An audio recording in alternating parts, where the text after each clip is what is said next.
बिल्कुल भी अग्री नहीं करती थी, पर फिर भी सूरज को समझाना बेकार था। टीवी में कैसे बनोगे करोड़पति का ऐड देखकर उसे लगा कि बस अब तो घर बैठे ही वो करोड़पति बन सकता है, और उसके पीछे उसने अपने सारे सोर्सेस एक्टिव कर दिए। 2 हफ्ते में उसके कलीग के साले के पड़ोसी के बेटे का सोर्स निकलता है जो कि उसे शो में पहुंचा सकता है, और सूरज उससे मिलने चला जाता है। अच्छा, तो हमें मुकेश जी बता रहे थे कि आप हमें शो में पहुंचा सकते हैं। हाँ, उसमें कोई तकलीफ नहीं है। मैं कल अगर कोशिश करूँ तो इसी महीने में आपका नंबर आ जाएगा। अरे ये तो बहुत बढ़िया हो गया। अच्छा, वो सिलेबस और क्वेश्चन पेपर का कोई जुगाड़ है क्या? हैं? उसका तो कोई जुगाड़ नहीं है। तो वो वाकई में कुछ भी पूछ सकते हैं? हाँ, वो तो बच्चन जी पर है। जो पढ़ते हैं वो पूछ लेते हैं। पहली कोशिश फेल होने पर अब सूरज के सामने एक बहुत बड़ा सवाल था कि आखिर जवाब कहाँ से लाए। तब शिखा ने एक सजेशन दिया, क्यों ना सूरज अपने चचेरे भाई सुमित से मदद मांगे, जो कि यूपीएससी की तैयारी कर रहा था। हालांकि इतनी मेहनत करना सूरज को समझ में नहीं आता था, पर कोई और रास्ता ना मिलने पर वो आखिर सुमित से बात करता है। अरे सुमित, हमारा कैसे बनोगे करोड़पति के लिए सिलेक्शन होने वाला है। तुम हमें थोड़े चिट बनाने में मदद करोगे क्या?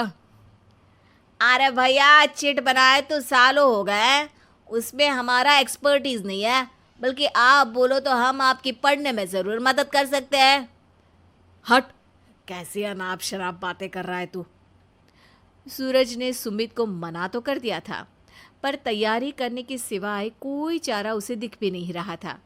खासकर जब 12 के पेपर लीक करने के एक्सपर्ट शुक्ला जो भी हाथ जोड़ लेते हैं। आखिर सूरज को सुमित के पास जाना ही पड़ा, और उसने सुमित और शिखा से वादा किया कि वो बहुत मेहनत करेगा।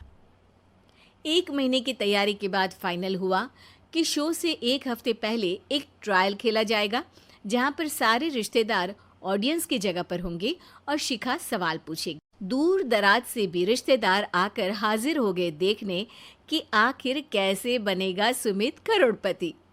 सब कुछ सेट था, और इतने में सूरज आकर अपना स्पीच देता है। ये 1 महीना मेरे लिए आसान नहीं था, पर अपने भाई सुमित और अपनी पत्नी शिखा की मदद से मैं इतनी दूर पहुंच पाया हूँ। मेरे मम्मी पापा के आशीर्वाद ने भी बहुत साथ दिया है मेरा। मैं उम्मीद करता हूँ कि आज के शो में आप लोगों को बहुत मज़ा आएगा। साक्षी पहला सवाल पूछती है, और पूरे कमरे में सन्नाटा छा जाता है। इंडिया में कितने स्टेट्स हैं? 3, सॉलिड, लिक्विड और गैस। अरे रुकिए, तो ऑप्शंस तो देने दीजिए। इतने में 5वीं कक्षा का चिंटू बोल उठता है। अरे क्या मामा, आप तो पहले सवाल पर ही आउट हो गए। अरे बेटा, पहला सवाल तो ट्रायल होता है ना। अरे तुम अब देखना। देखने जैसी बात तो थी ही। सूरज को इतना शांत किसी ने नहीं देखा था। कभी कभी तो लगता था मानो सूरज आंख खोलकर ही सो गया हो। मामा जल्दी करो प्लीज, कल सुबह पनवेल भी तो निकलना है। अरे हट, कंसंट्रेट करने दे मुझे। 3 सवाल में 3 लाइफलाइन खत्म हो चुकी थी, और अब चौथे सवाल पर भी सूरज का मौन नहीं टूटा। पर सूरज अभी भी हार मानने को तैयार नहीं था। उधर हर कोई सूरज को छोड़ सुमित को देख रहे थे। आखिर सुमित ने ही तो पढ़ाया था सूरज को। गजब बेइज्जती है यार। अरे बेटा, तो बाप का, दादा का, भाई का, सबका नाम बुड़वाएगा। अरे 3 लाइफ लाइन ले ली तो भी तेरा कुछ नहीं होना है। अरे कोई इतनी बात करता है क्या शो पर? अरे बेटा, शो पर तेरे जैसे भी तो नहीं आते ना। सूरज की ये जंग आखिर 1 घंटे बाद 5वें सवाल पर खत्म हो गई, जब उसने इंडिया के नेशनल बर्ड का नाम कहा, कौवा। अरे बेटा, मजा तो बहुत आया, बस थोड़ा टाइम पर खत्म होता तो आनंद भी आ जाता। ताने बारिश के बूंदों की तरह बरस रहे थे, और सूरज को भी समझ आ रहा था कि ये करोड़पति बनना शायद उसके बस के बाहर की बात है, पर वो आखिर ये बात मान कैसे लेता। वो सख्त लौंडा जो ठहरा, उसने सोचा कि बेइज्जती तो हो ही चुकी है, पर अगर मैं हार नहीं मानूं तो शायद कुछ हो सकता है।